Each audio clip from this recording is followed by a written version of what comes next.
Nabong PNP Special Investigation Task Group nagsasagawa na ng malalimang investigasyon kaugnay ng pananambang sa convoy ng isang mayoralty candidate sa Pilar Abra. Detalye ng balita mula kay Romy Gonzalez sa RH41 ng Bagda Bigat. Romy. May mga bigat sa kuyang nagsasagawa ng mas malalim na at pinagting na investigasyon ang Abra PNP kaugnay sa nangyaring pananambang sa convoy ng isang mayoralty candidate na ikinasawi ng dalawa at ikinasugat ng isa sa Sitio Palicad, Poblacion, Pilar Abra noong Biyernes ng hapon.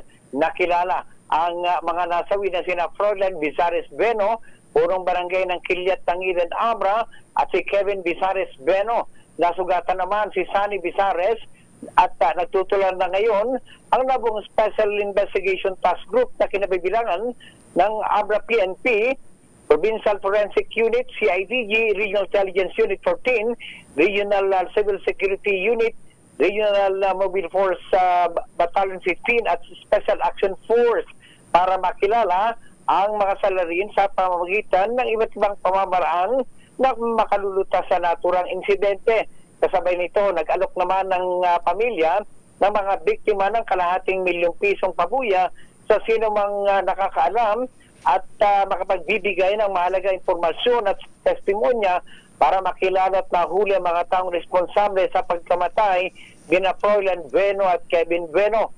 Batay sa report ng Pilar Municipal Police Station, galing ang 11 nakakonvoy na sasakyan ni Pitigan Mayoralty Candidate Artemio Biliboy Donato sa Poblacion Pilar at patungo sa direksyon ng Villa Viciosa, at habang binabaybay ang pababang kalsada sa Sitio Palicad nang bigla silang pagbabarilin na mga hindi pa nakikilalang suspect.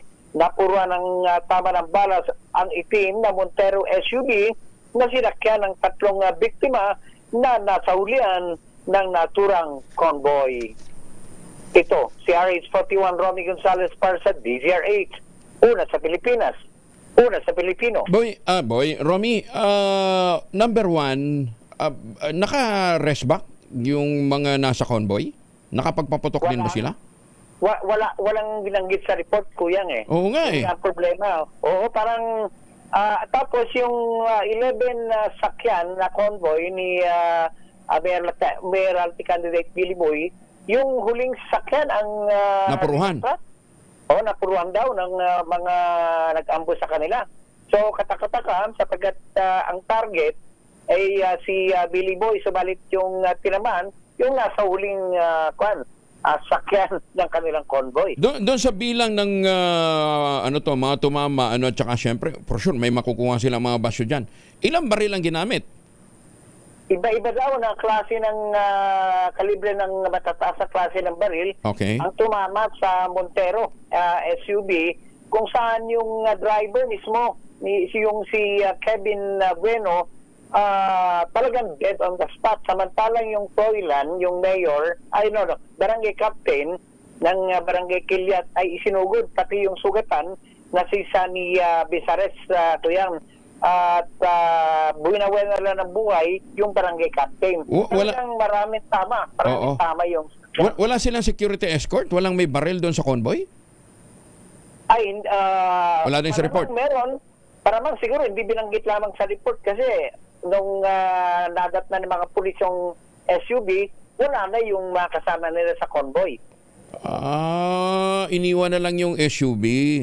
Oo, iniwan na lang. At yung nung tuloy-tuloy yung putok ng baril, siyempre dire-direct mas mabilis ang naging takbo ng ibang sakyan, pero yung nasaulian ang napuruan.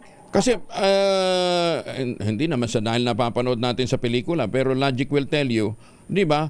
Yung nauuna na siyempre magko-cover 'yon at puputok din.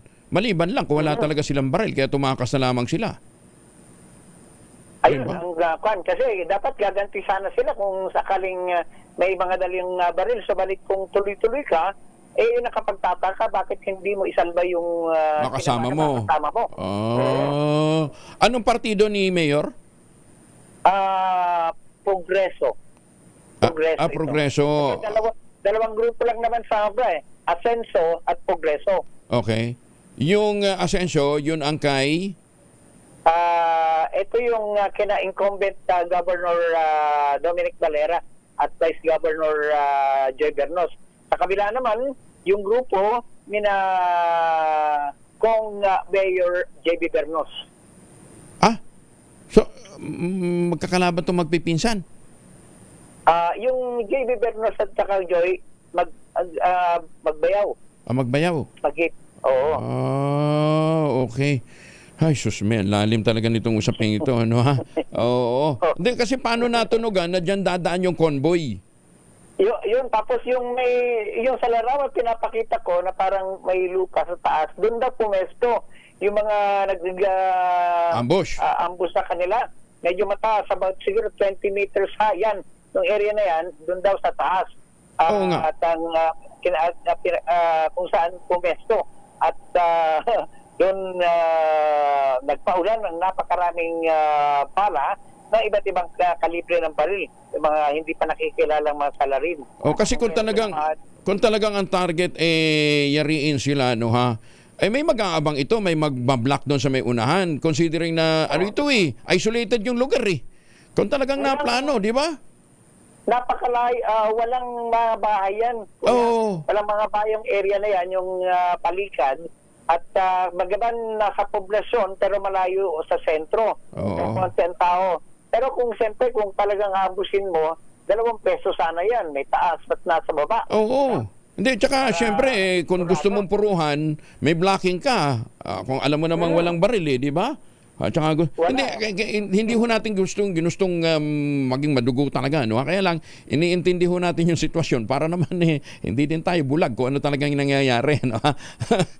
Anyway, Romy, abangan natin kung ano yung magiging resulta ng investigasyon. Ha?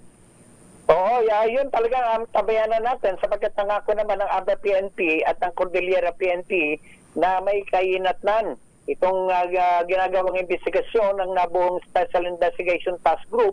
Sa ganoon ay matukoy at talagang ituro kung sino yung mga responsable sa naturang pananambang. Ito si RH41 Romy Gonzalez para sa DZRH. Una sa Pilipinas, una sa Pilipino. Maraming salamat, Romy.